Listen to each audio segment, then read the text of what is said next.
Pastors podcast, part of the Jesus Culture Podcast Network. We're actually in season 2, guys. We're deep into season 2. Had some really incredible conversations already. If you haven't listened to them, go back and listen to them, as well as because there's a season 2, it means there's a season 1. All of them are really good. And really our heart, I think today I'm excited about this episode because our heart has really just come alongside pastors. We're all pastors. Everybody you're going to hear from today is pastors, and we're in the trenches. We're preaching and leading, and we're in meetings, and we're trying to figure out how to reach city and trying to figure out how to do this thing called pastoring. And I think in the trenches sometimes the thing that comes up the most is the topic we're going to talk about today, is marriage and ministry. How do we navigate this? And it looks different for everybody, I think. We're going to notice today, we're going to bring on 4 guests that are actually 4 close friends of ours. Maybe some of my favorite thing I get to do in ministry is actually run with friends, and so these are friends that we're having on today, but our wives are not here. That's right. So there's going to be 4 couples that are guests. But we, in particular, did not bring our wives today. Yeah, which means we can get away with whatever we want. It feels we can like, say whatever we want. Well, we will be telling the more accurate version of our story. Absolutely. And so I'm going to have a lot of wisdom to share today on this thing about how it is to do marriage.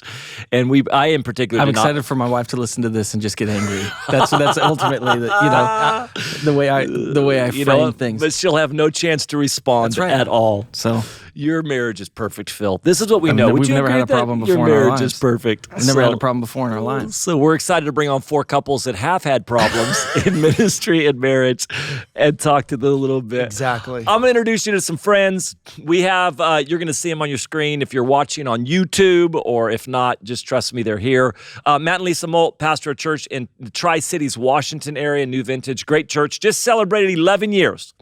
11 years of church. And so you guys planted that church and are doing a really incredible job. Wes and Vanessa are down in LA, the House LA, actually planted that church as well right before a little thing called COVID. They decided to plant in LA right before COVID, so possibly we may have to do counseling for you right now as well.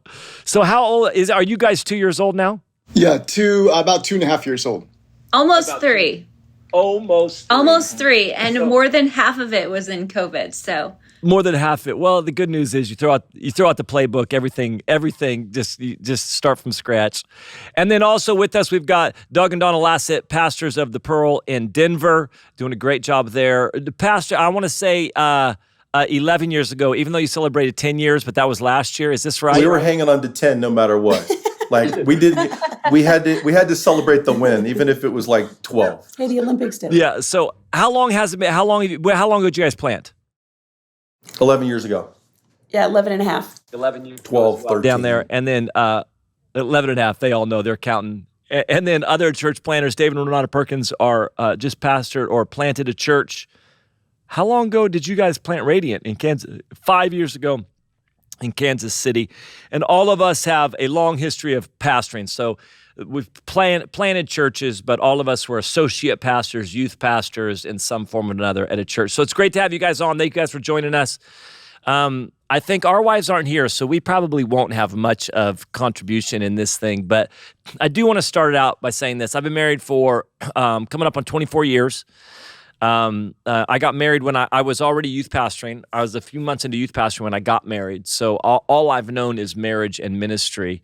And it's by far been one of the most rewarding things and one of the most confusing things as well in all of this, trying to figure this out. Some of it for me wasn't just marriage and ministry, but just marriage.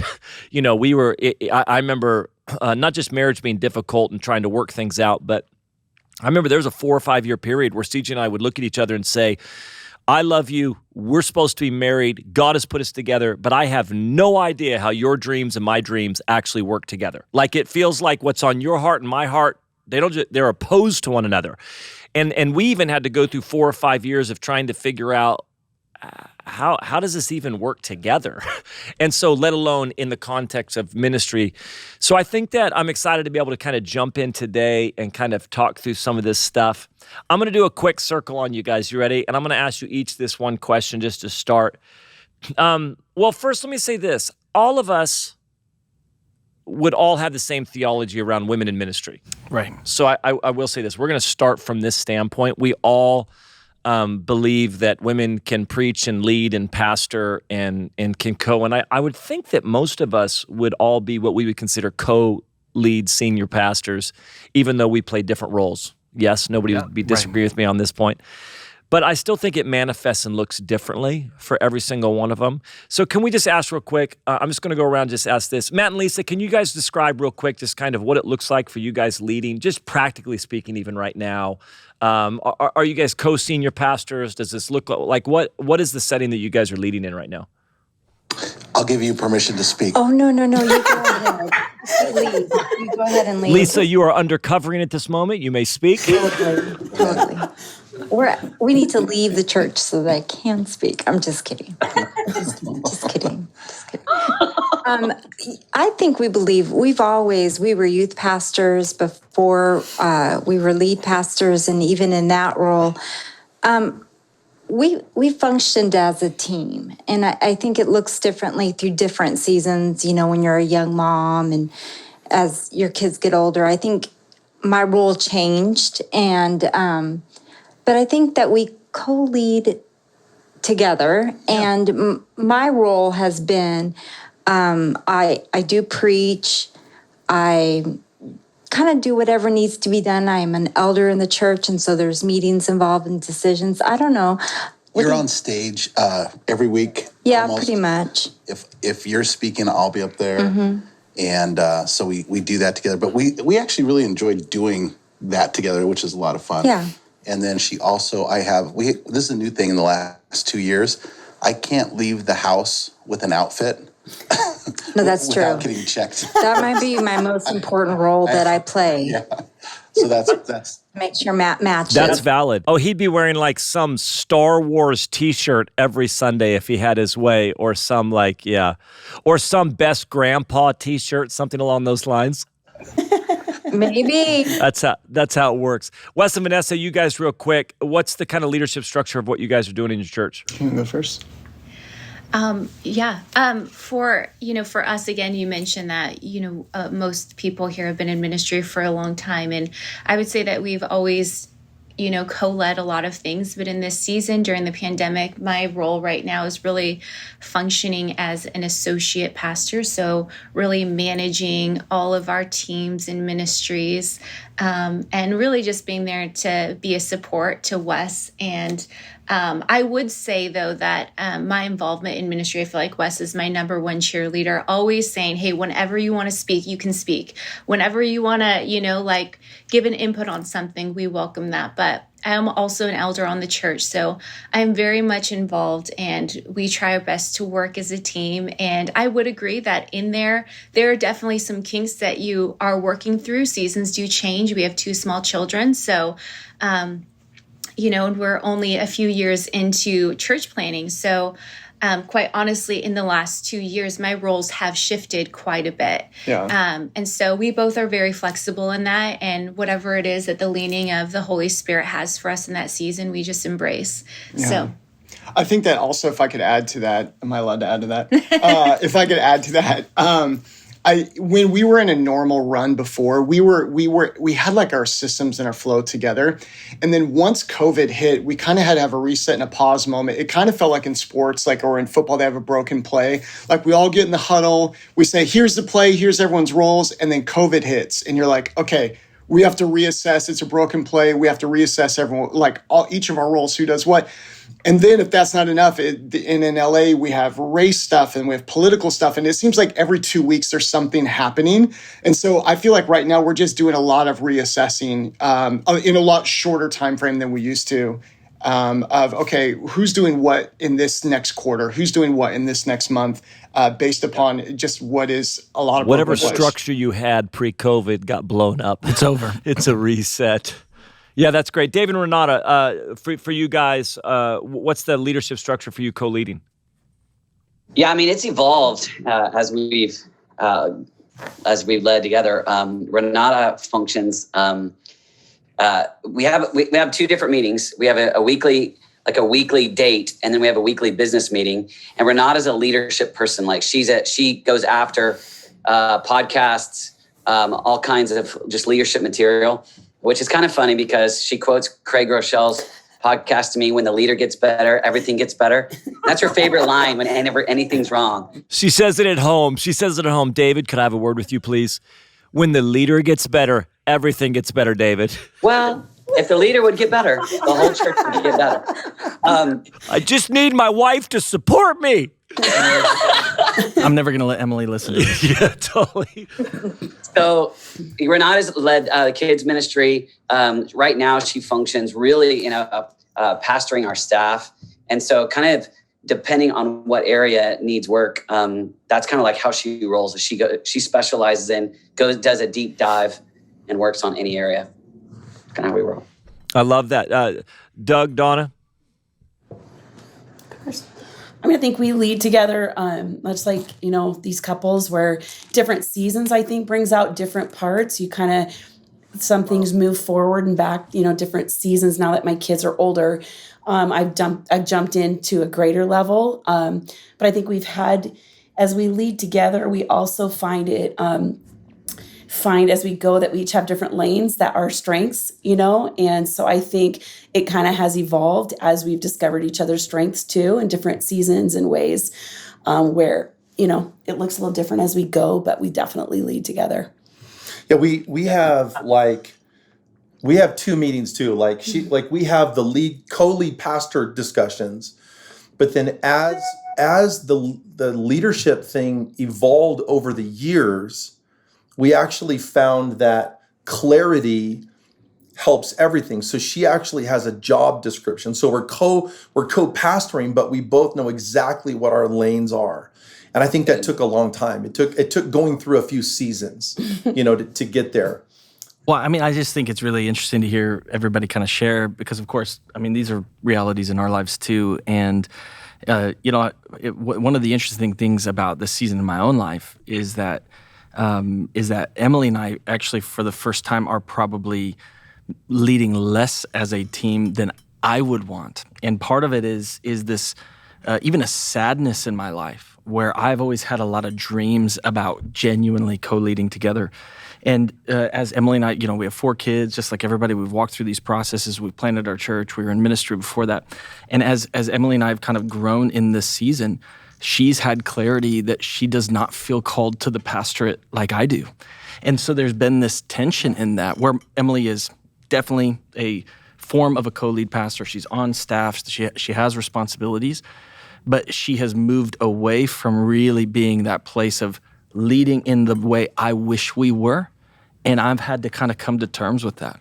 And again, seasons will shift and change, so there could be future seasons, but it's one of those things where when it's almost like there had to be a moment of clarity where I had to see that I wanted something differently than my wife wanted. And I was actually like holding it over her in a way that it was really, it was difficult. Do all 4 of the wives in here preach on Sundays on a regular basis? Not on a regular basis, I don't. But as much as I would want to. Which is how many times a year you think? Probably, some years I think it's been twice, and then I probably have done it as much as 4. Okay. So probably not a ton, but. Renata, are you speaking on Sundays? I mean, no, we did something together on Mother's Day. Yeah, but that's not part of it. Donna, are you speaking? Yeah, I'm kind of in the rotation, so I'll probably preach maybe every other month kind of thing. So Probably 6 times a year. Yeah, probably about that. This is the thing for us is what I think I love that they're talking about right now, and we're going to dive deeper with some questions on this, but automatically they're like seasons. Like somehow as we're doing ministry and marriage, there are seasons. Like it's like, there's just seasons that you recognize, whether it's kids that are young, whether it's, my wife, for example, she wasn't really involved in youth ministry. She was home with the kids and she didn't really have a passion for teenagers. She's just like, I don't know. I don't really have a passion for teenagers. I'm like, well, you don't have to because I do. But when we came down to plant the church, all of a sudden, like some things came alive in her that just weren't alive before. And all of a sudden it's a new season that we're in. And all of us kind of have that. I think paying attention to seasons is really important. Yeah, I think that's a great point. I know for us, my wife had a heart for the church long before I did. My wife knew she would marry a pastor long before I knew I would be a pastor. And so this was her dream. And yet Erica does not want to be on stage at all. She does not want to preach. She does not want to do what I do. And she sees, honestly, her kids as her greatest disciples. She'll walk with women. But our role and our strengths look very different. And for us, I think the journey early on was the amount of pressure coming at her. The amount of pressure from me, from the church, pressure from everyone but God coming at her to say, when are you preaching? Or when are you writing your book? Or you're supposed to be on stage. And so it created some real crisis for us in our early days where I had to go to war to take the pressure off of Erica to be someone that she's not. And really create a culture in our church where she can fully be her and not feel like she's disappointing everyone. I don't know if that ever goes away. She still feels like she disappoints people that have a dream for her life that she doesn't have. How have you guys navigated that? Can you guys just maybe jump in? How have you guys navigated being a couple in ministry? And all of you guys have a long history of ministry. So there was something that you saw in ministry, whether it was coming from the church where the wife, where the husband preaches 51 times a year, the wife sits in the front for every single service, whether it's a wife that's somebody that's on stage preaching just as much. My point is this: how have you guys navigated what you felt was the picture of what a marriage and a couple doing ministry together should look like? Well, I think we come from a context where there wasn't a lot of, I didn't feel that pressure that maybe your wives have felt. It was more of the opposite, where I felt like I didn't see the wives really leading as much. And so I think one of the things we had to navigate was, Or it all. or it all. But so Doug saw something in me that I didn't even know was really something that, I don't know, loud isn't the right word, but I think it's like knowing that, each other in marriage, that you look at each other and you try to bring out the gifts of God in each other, I think is so important. Because for me, it was Doug had to actually like make a way and give me thoughts that I'd never thought were possible. But yet now I see almost like this pendulum swing where now the pressure is on every pastor's wife that they have to be, as, investor on stage or public. And I think it's just true either way, which is as a couple to be really intentional about bringing out the gifts of God in each other, because maybe their art, maybe there's something has nothing to do with the platform or whatever, but being really intentional. And sometimes that looks like you're going to be more public in ministry, and sometimes it might not look like that at all. But we had to navigate that because I was very hesitant, not because there wasn't something I felt burning in my heart, but hesitant because I hadn't seen it, really a lot. I think too, what Phil said, you also, and Nate, you have to know the clarity in every season, right? Because not only are you pastoring, but you're also married, and the pastoral couple has seasons in their marriage that the church has to understand as well. Like there might be a time where Donna had to pull back actually for a few years just because of kids, and people question that. So I think you have to have clarity in every season while at the same time wanting to bring out the gifts of God in each other. I think that's kind of how we've always viewed it. I think for us, there's two pieces. One is, I think in the context of prayer, you get really clear what the Lord is leading each of us to in that season. Mm-hmm. And then the second piece is constant communication between us so that we clarify exactly what Renata's role is.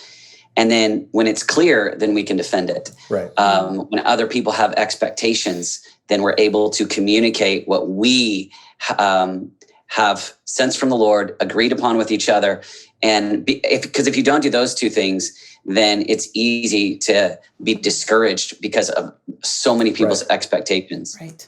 And I think it's really helpful for me that David has never just tried to ask me to do anything other than what I sense the Lord is wanting me to do. Like he doesn't pressure me to be on stage or not be on stage, or just in every season with our kids, it's changed.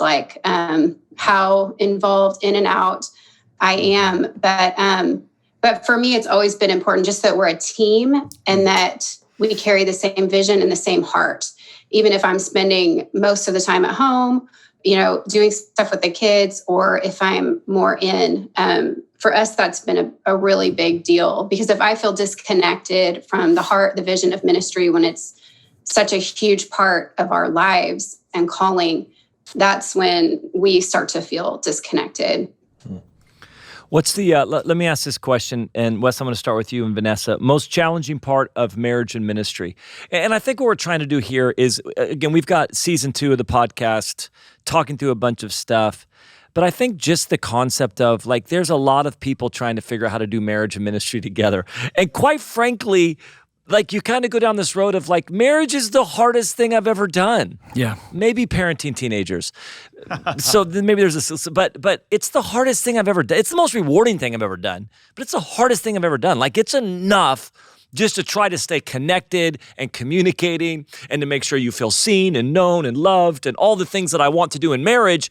And now we're working together. And now we're trying to figure out how to do that in ministry as well. And then on top of that, ministry is the hardest thing I've ever done.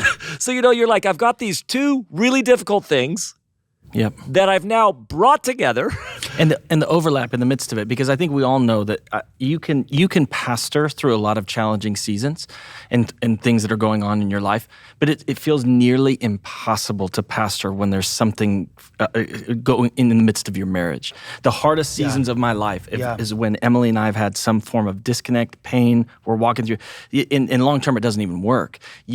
The foundation of ministry has to be built on the foundation of your marriage. And so to get this is what makes it so important, because they are the 2 hardest places of your life. And if there's tension in the midst of them, or there's something going on in the midst of your marriage, I don't even know how to function as a pastor. It becomes so difficult to genuinely lead through those places when your marriage is not at peace. Yeah, and I think it's why I want to do this podcast in particular, is because I want people to know, like, oh, no, we're all in the trenches on this thing. We're all trying to figure this out. We've all been in the situation where CJ and I are in a fight 5 minutes before I've got to get up and preach the gospel of Jesus Christ to people, It's just like somehow, like, we're all in that mode, Wes and Vanessa, and maybe we'll go around and answer this.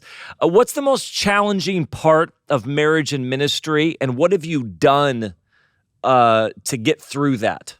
Yeah, that's a great question. I think that doing marriage and ministry together, I think it's equally rewarding, but it's also difficult. You get to share in the wins together, but also here's where I found it very difficult is when we are both dealing with something.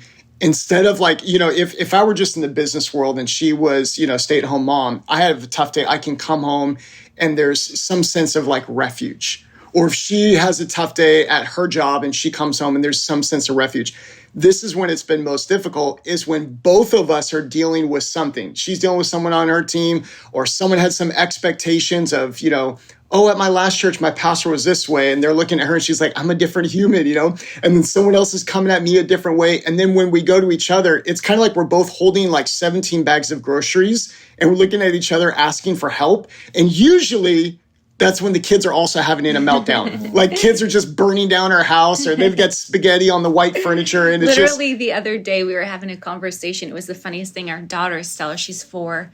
She just had this idea to figure out where all of her stuffed animals were made from. So she kept coming like to on us the one tag by one. where it says, Mommy, where was this made? And we're having like an intense discussion. And this one. And yeah. And what about this one? I'm like, sweetie, I love you. Because I'm like, that one's also from China. Yeah, that one's also from China, sweetheart. Like, we love you so much. And so we're trying to help each other like navigate. And then there's kids coming through, and we're in LA and there's COVID and buildings are shut down. So the office is our kitchen table. And so there's just everything blends together. It's like one big soup. It's not a clean, neat dish. And so the only way that we have found through this is, I think we have to clearly define more than I've ever wanted to. So for instance, just like the Perkins mentioned, okay, we have a date night and then we have a meeting. We have to clearly define right now we'll talk about family stuff later. We'll talk about romance stuff later. We'll talk about this, but right now we are only talking about this. Or, hey, we're going to let all that other stuff go for right now. And we're just going to intentionally be here at this moment, which for me, I want, especially like when it just comes to the married life, I want things to be romantic. I want us to feel like in the moment, but you have to kind of like define stuff of, we're not going to talk about church stuff right now. We're just going to have a date. Yeah. I would also say, oh, sorry, Banning. Go ahead, Vanessa. No, I was going to say, we're all on a journey. And so I think that the one thing that we've realized is that God is maturing us in the process of building a church. And so as a growing human being, there's things that comes up in our life, whether it be from our past or whether it be, this a weakness, whether it be like insecurity that is coming up that maybe from you as a child felt that all of a sudden it can resurface in moments. And then you find yourself in a moment where you feel like, oh my gosh, I'm back in elementary school. And it's God refining us to be better leaders. And I think the first thing that we've recognized is that number one, we've got to go to God because those things have come up. Like, I think the one thing that we've been telling our teams is that maturity is best seen in moments of trigger. Like when triggers happen in your life, God is exposing something in your life because he wants to bring wholeness. He wants to bring, that wholeness, not only in marriage, but also individually. And so I feel like building a church and especially doing this together, that it has been more refining for me and that I've been more blessed as a daughter in Christ, than anything else. And I think practically counseling is also a huge part of our life that, not only do we have people that we call, that we look to as pastors, but also, taking the time to do that soul work, taking that time to take inventory of our own heart. And I love, what the Perkins were talking about is that you, if the leader is better, your church will be better. And I just say, if you're healthy, everything around you, is going to flourish and is going to be good. And so I just feel like, you know what? Being a pastor is hard. Being in marriage is hard. But you know what the great reward is that God is refining you to be the man and the woman and the couple that, he's designed you to be. So sorry if that's a little too flowery. Come on, but preacher girl. I love Preach it. Are you guys, our wives aren't here right now, so we have some leeway. But this is what I find with CJ. What they're talking about right there is really clearly defining things. Because for me, what all of a sudden gets blurry is there's no distinction between work and family. It's now, this is what COVID happened for me. I'm working from home for 9 months, and I'm like, where's the line in? Like, where does it? I guess I can pop out to my office at home and work whenever I want, and I can go mow the lawn when I want. Like, it was just really weird, but it's like that with marriage and ministry. And so, you might be at home, let's cuddle up on the couch, we're going to watch a movie, it's a time to connect. But the way that CJ connects is she wants to take everything that's happening inside of her and externally process it with me. The problem is everything that's inside of her, so she wants to connect with me, and this is how she feels connected. I'm going to let you know everything that's going on inside of me, but everything that's going on inside of me is problems that I'm encountering at work. Do you know what I'm saying? Like things that are happening in ministry. And now I'm like, wait a second, are we cuddling up on the couch watching a movie right now? And you're starting to talk to me about the problems that are happening in ministry? Because that's just her way of, she's just like, I just want to let you know what I'm thinking about. I'm like, I don't want to know what you're thinking about, if that's what you're thinking about. Not if it's this, not if it's about church. So, but that's that line, like, it is weird. Like, I want to do this with you, but I don't know where's the line? And for CJ, there isn't a line. I'm not saying that in a negative. She goes, no, whatever's happening inside of me, that's what I want you to connect with. And what's happening inside of me is all the stuff that happened today. Yeah, I think for Erica and I, it's actually been the opposite of that. Because early on, she was engaged in planting the church. And she's a starter. She led this movement. She started this thing. And then as we started having kids and our kids got older, she had to pull back, like you said earlier, and give the best of her to our kids in this season. So what she's been feeling and what we felt a bit is the disconnect. it's a different side, it's a different angle of this. Is we're trying to work hard where I'm in a different world and I come home, and how do I bring that world more into our home?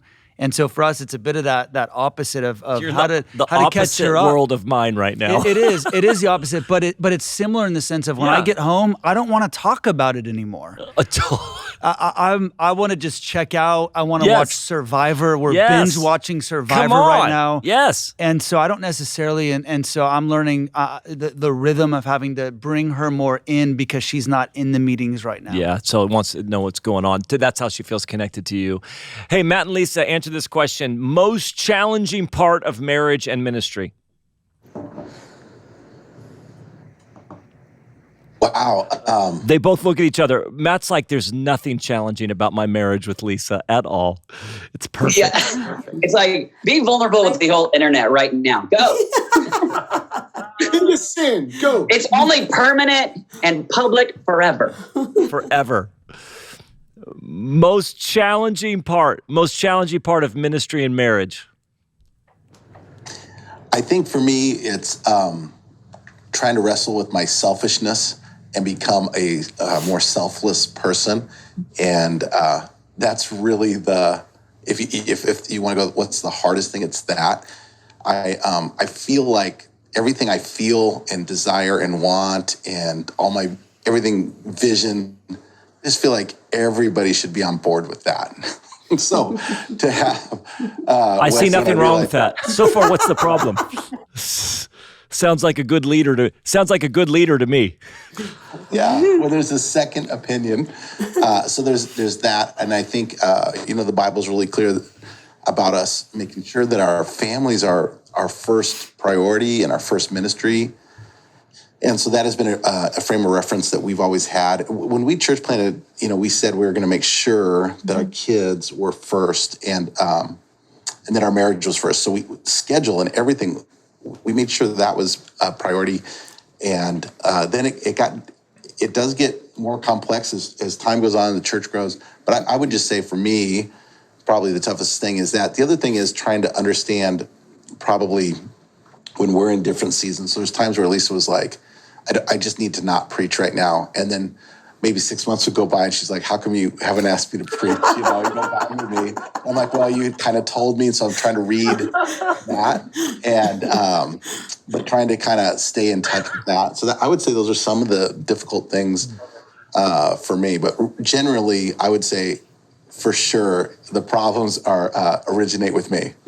Well, I think that's true. Can we just talk about this as husbands with wives when they're like, I don't want to preach right now. And then 6 months later, why don't you have me preaching?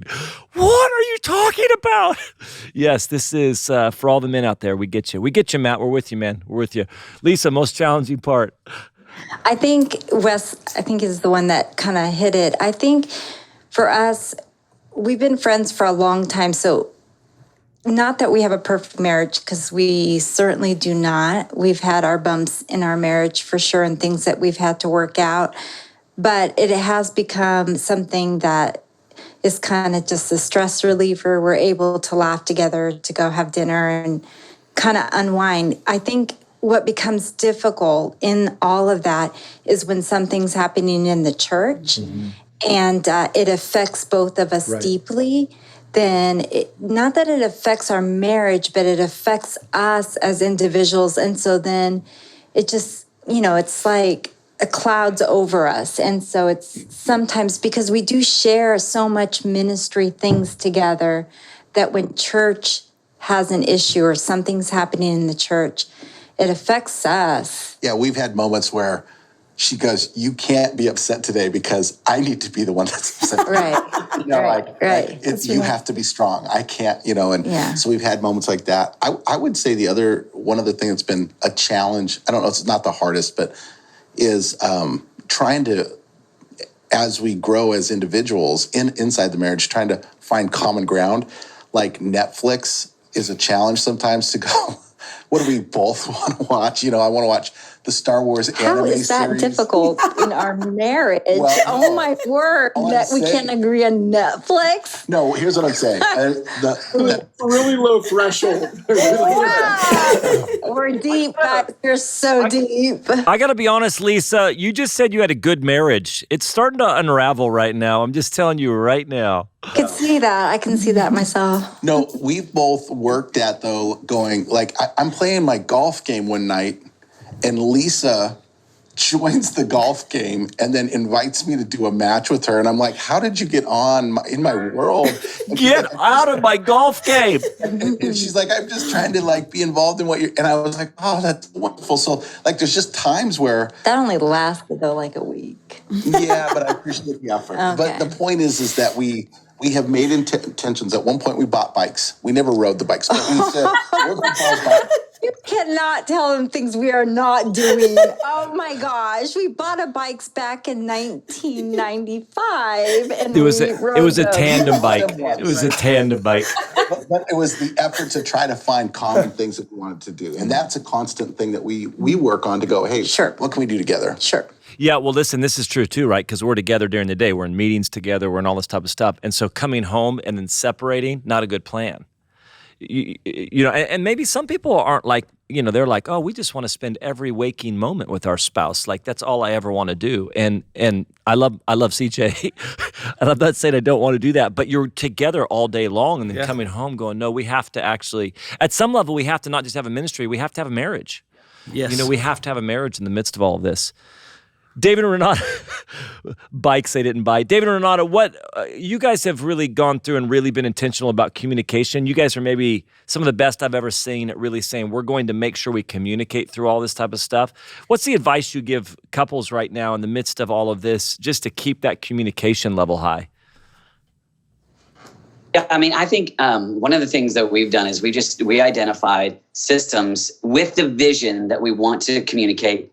So we create the vision and then the system to deliver the vision. And for us, that is we get away once a year. And then every week we get away for our date. In addition to every week, we have the business meeting. And then in the evening, we're intentional about at the end of the day, that's kind of our time to just talk and be together. And so like for us, you're going to laugh when I tell you this, but our room is like straight from the 90s. We have no screens.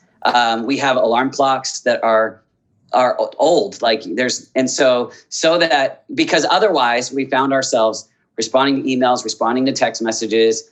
But when all of that's out, then we can have, it just creates more time for us to be able to communicate. And we have found, I think for us, parenting for our first 15 years, felt easy compared to pastoring the church together because it felt like we had 1,000 kids. And suddenly it was, any person, any system, and we're both drivers. And so I'm an upfront driver and she's an intelligent one. And so she's working on systems always. And so anyway, that's been helpful for us to just develop some of those and then, and then work on that. Yeah. And I think like for me, kind of like what you were saying, banding with CJ, like I feel like I need a conversation every day of like, how are you doing? How was your day? How's your heart? Like, I mean, I would love that. Not that it happens every day, but we try. And so even at night, like getting rid of the phones and all of that stuff, it's helped to just have those conversations. And for me to be able to even talk about a lot of the things that are on my heart are problems in the church or whatever, so we don't talk about the church, like systems and all that kind of stuff. But if it's something that like I'm hurting about, we've worked on just trying to have a place for that. Because for me, I feel like it's really hard if I feel like I can't talk about what's painful.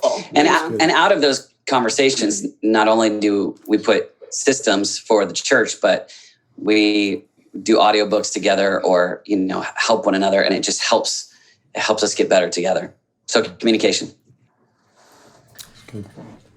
It's it's so fascinating. I guess marriage and ministry at some level is just marriage. Yes. Like it's communication, it's connection, it's all this type of stuff, but it's so fascinating, the walking through all this stuff. And I really do think that many more couples, maybe it was like this back in the day. I don't know. Was it like this a generation before us? I don't remember it being quite as couples led. It was kind of more that one individual that led the church. Right. But it feels like as we come into this thing where no couples are leading churches, whether they're sharing preaching load the same is different. At some level, like CJ and I are leading the church, I am still the one doing the bulk of the preaching.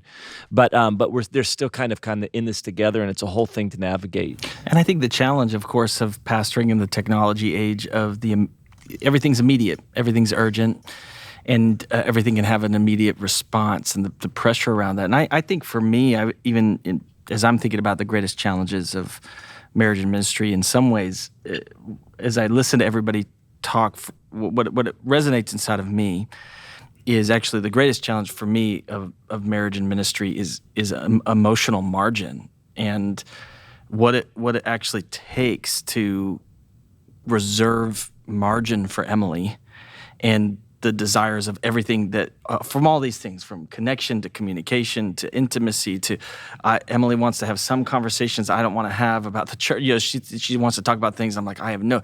And for me, it's been that intentional thing. And I think there's been seasons I've done it really well. And I would admit, I think in COVID that has probably died more than I've wanted it to. And so there's this, I think the greatest challenge for me in my life has been when it comes to marriage and ministry is what does it actually look like to lead in a way where I'm actually coming home with margin that I can give to Emily from. And I still remember one of the, Emily and I have walked with counselors in different seasons of our life. Emily and I easily hit the hardest season of our marriage, 2008.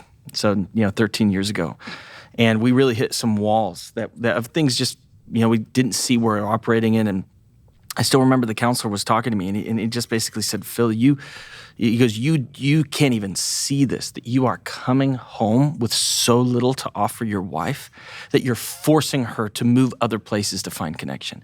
And he's like, wow. You have to come home with a portion of your creativity, with a portion of your heart, with a portion of your love for Jesus, with a portion of your, because there has to be something you keep for so Emily. Good.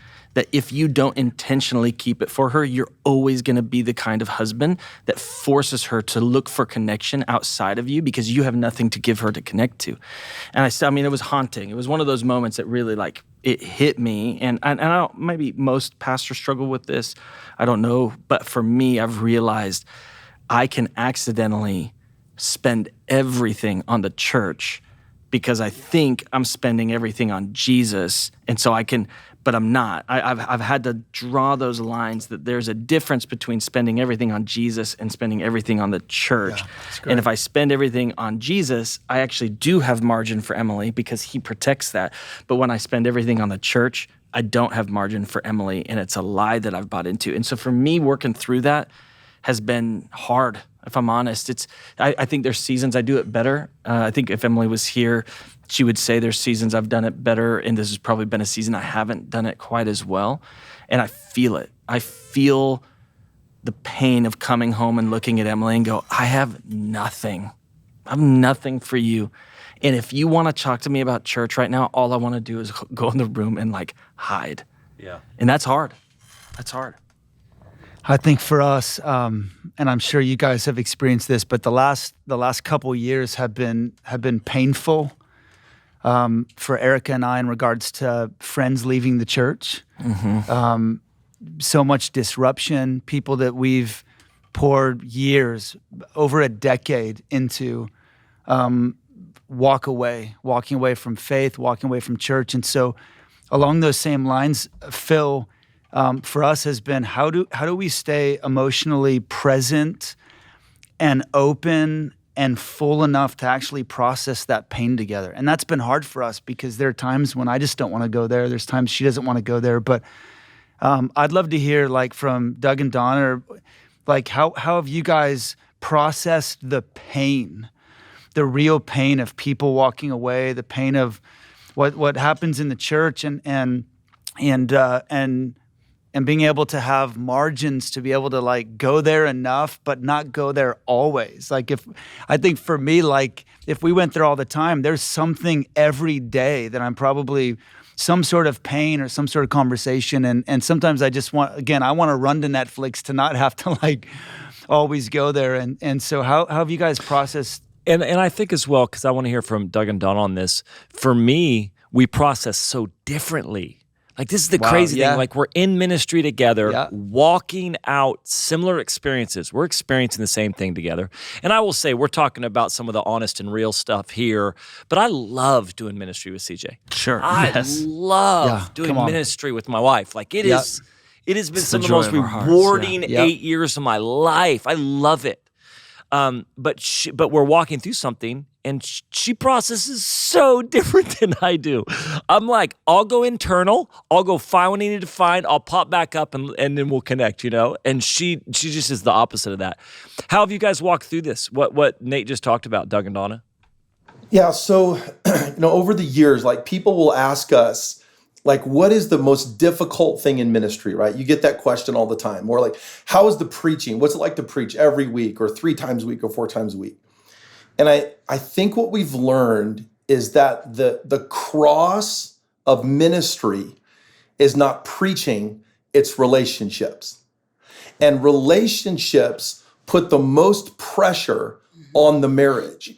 And then the truest test of the ministry marriage is not how you preach. Wow. It's how you handle it when family would be equal with that, right? So it's kids, it's extended family, but we're on this subject, it's how do you handle those moments together when you feel like you've poured everything into somebody and they either stab you in the back or they walk away from faith. The real cross of ministry. I mean, I don't even know how many messages I've preached or we've preached. There's no way to even calculate it, but I can tell you every relationship that hurt. I can tell you every time that we were in tears. I can tell you every time that Donna and I shut the door at our house and thought, okay, well, these 2 people, and how do you even describe it, right? They're spinning out, or, oh, here we go again, or this one's gonna hurt, or how are we gonna recover from this, or how is this gonna affect the church, right? Because ultimately, we're building a church. And the relationships that are in the church that go sideways, and this is very loose language, we always think, man, I wish those people loved the church as much as we love the church, because we always put the church first and we go, that'll hurt the church. But they're not thinking about hurting the church, right? So I think that the cross of this thing, the test of the ministry marriage, it's a great is how you navigate the pain and the expression of ministry relationships that go south. Because you're the pastor, so how you handle it publicly is important. How you handle it in your marriage is important. And then you're like, well, are we even bad Christians? Because I just want to cuss people out right now, Donna doesn't. We don't drink, but Donna goes for the NyQuil. Like when things are going bad, that's as close as she gets to alcohol is NyQuil. She's like, "Where's the NyQuil?" And give me the NyQuil. But I mean, I think what you guys said, both Nate and Phil and David, I think in ministry, the biggest, the most pressure moments of our life have been with people. That's right. And how we navigate that, because it affects so much. Yeah. And I think that it becomes a barometer on the rest of what we do. And I think it impacts the whole family too. If you have children, it can get really complicated. If like even, kids are friends with people, other kids that leave the church, it can get quite complicated emotionally. And I think, I'm with banning what you said, which is we process so differently. I need to kind of talk it through. And I even, foolishly sometimes I'm like going through all the things we could have done different. We could have done different, could have done different. And Doug's just like, doesn't handle it that way. He just wants to just move forward, cut ties. I don't really want to talk about it, and I want to talk about it. So that's unhealthy, Doug. Can we just call Doug out on that? Doug, that's not a healthy way to handle disappointment. Let me tell you one of the questions that we as a married couple that we had to deal with for a long time. This is real.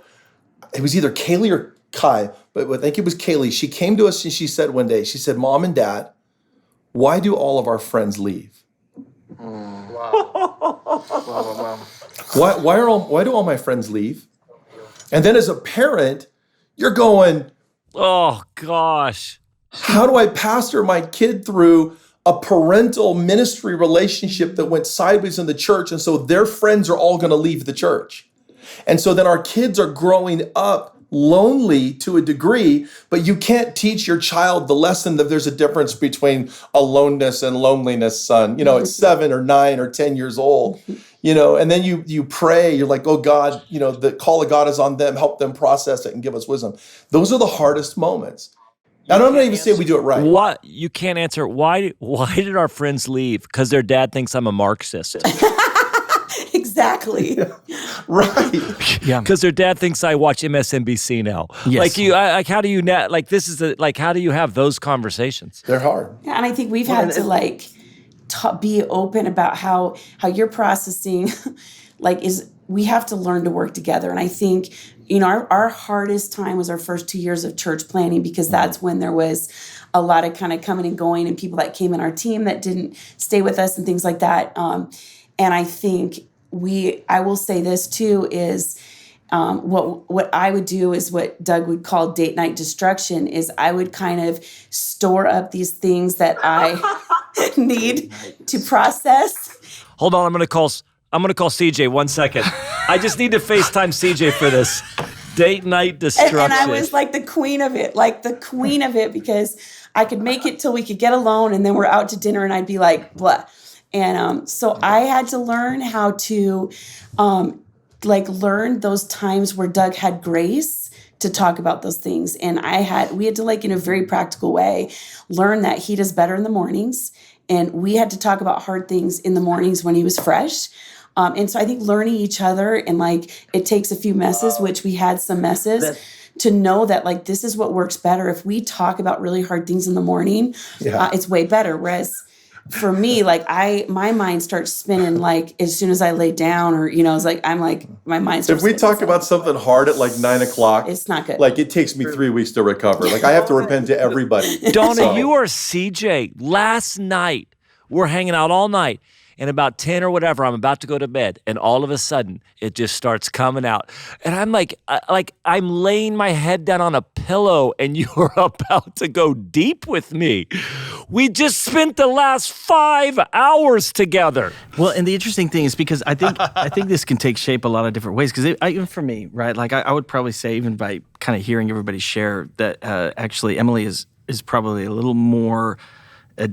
We're functioning a little bit less as a team in ministry right now than a lot of everybody on this conversation is. We said we weren't going to talk about our wives. No, I know, but I'm saying, and then in my uniqueness, I'm the feeler and the emotional one, and Emily is definitely more of the reserved kind of strategic person. You're the date night destruction. I'm definitely not. Well, but I'm the person who will come home and I've never had anyone leave our church before ever, but I come home and and I'll talk about I'll be affected, hey, you just this happened, and Emily will be like, oh, well, it's fine. I'm like, suck it up, and I'm like, suck it up, you wimp. I've actually had because Emily is so faith-filled. Emily's she would get a little more disconnected emotionally from some things, but she'll kind of be like, well, it's fine. And I've actually had to learn and go, no, Emily, it's not. I mean, you can't do that to me. There are some things that I actually tell her, you have to step, if you want to walk with me in this, you actually have to step into some of the pain of it with me. And you can't just go, that shouldn't. Emily's like, you know what you should do? Call Donna. You know what you should do? We can talk it out. Should be a better leader. Better leaders. I know some churches that are growing right now. I bet they're pretty great leaders. And see, you're sharing pain, and Emily's like, well, listen, leaders are what affect the environment. Sounds like a leadership lesson from the Lord, Phil. Pretty sure we can sum up this whole podcast episode with a better leader makes a greater church. Yes. NyQuil helps, and tandem bikes. Tandem bikes. There you go. Oh. Date night destruction. No, but okay, so I just have a quick question. So David and Renata, I mean, as I'm listening to you guys, and I think probably this is, for out of everybody, there's such a part of your personality and leadership and giftedness where there's a strategic kind of place where you guys are implementing some of these points of connection in a way that probably a lot of pastors don't. My guess is a lot of pastors are listening to this. I'm listening to this. I'm like, yeah, you have some strategic vision around this. Are there points where... And to be fair, and this is what I think, I love being friends with David and Renata because their level of intentionality is off the charts. It's their level of intentionality. It's beautiful. And I need more of it in my life for sure. Yeah, it's beautiful and deeply convicting. Oh, totally. It's true. Every time David's on a podcast, I feel that way. I can't even listen to David talk about how he parents his kids and it's across the fathers board. And but keep going with the question. No, but this is important because I do think that this was the Corey conversation. There's a level of intentionality that if you're actually going to be healthy, if you're actually going to do marriage and ministry well, if you're actually going to navigate all this, it's not just like, you don't just fall into it. You don't just like, it doesn't happen by accident. There's some intentionality that's required about this. And I think that what they're doing in intentionality is fighting for it. Like, we're going to go fight for this thing. And that's what intentionality looks like. Yeah. So, I mean, I think my question for you is because I think there's people who are never going to be in their personality or in their natural thought process like that. Or, I can even look at Emily and I. The gifts we bring to the table are not going to be necessarily faceted in the same way, but that's not an excuse to not implement some of this kind of intentionality. So for people who are not going to be necessarily as naturally wired towards that, that's great. What would it look like for you to go, hey, this doesn't have to be basically what would be your invitation for people who are like, I'm not going to come, I'm not going to approach my life like that. It's not going to be the strengths I bring to the table, but obviously I realize I have to take a step forward in intentionality. What would that be for you to invite them into? I think what you just said about taking steps that are intentional is the answer. I think that Renata and I didn't get to where we had the evening intentionality about having screens in a whole nother room and like all in one moment. It was conversation after conversation and then just one painful step after another, because it's a little bit of pain to lose some of that freedom, but then on the other end, over time, there's a greater marriage, and so then it's so worth the little bit of pain now for the great win long term. And so I think it's just taking a baby step, just one step. So could we? So if a weekly date night sounds like insanely too much to say, okay, once a month. Let's just start somewhere. And so write out your priorities and then try to just take steps. And then once you've taken a step, then you try to take another one or stack the habit or whatever. But for us, we have found like creating those places it's actually it's like a container. It's like what actually holds the space for us to work through things. Because we have, just like everybody, loads and loads and loads of things we're constantly working through. And honestly, what Banning said was really helpful for me because he's identifying the very nature of what we experience, where Renata, just exactly. So, but for us to say, we're going to create compartments for our time, name it, and give grace for each other, that's all that David can handle, and at that time, or that Renata can handle at that time. And just, that would be my encouragement. Take steps. And I think, like what you were saying about margin, when we were younger in our marriage, we didn't have all of these systems because we didn't need to. Like, it just, things flowed. But awesome. Then, like, as we planted the church, that's when our systems got really strong because we had to. Because it was like, it didn't just happen organically. We would have these values, but like, it's just life takes over all the needs, all the ministry, all of that stuff. And so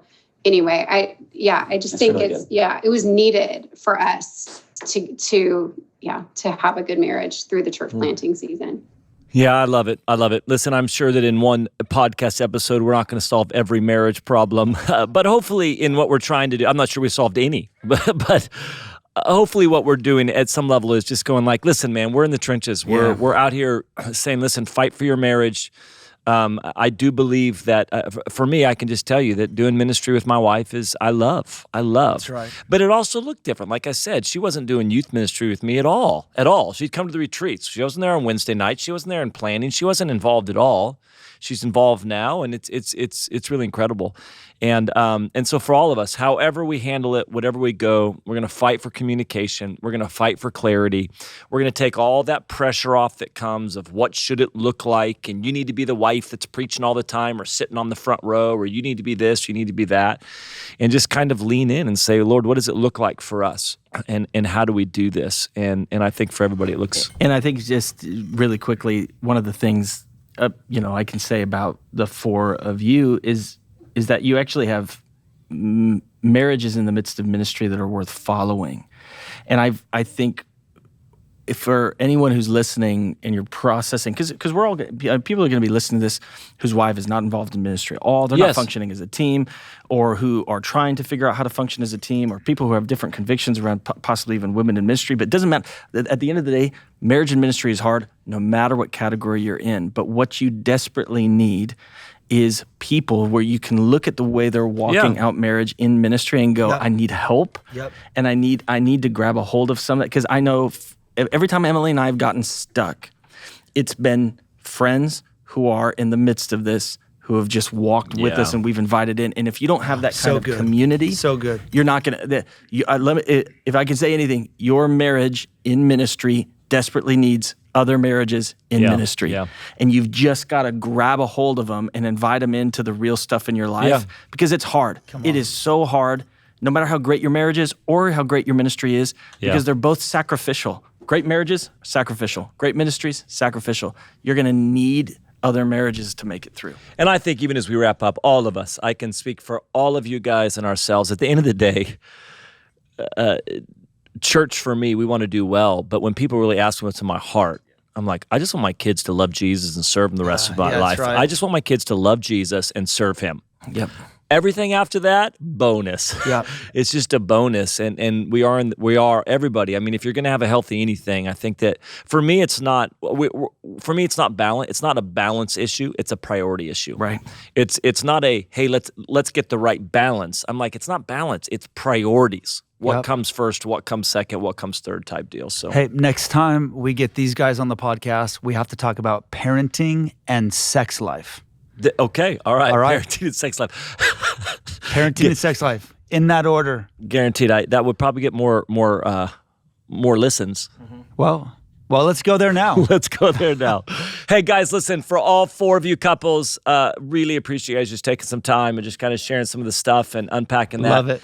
We really appreciate it.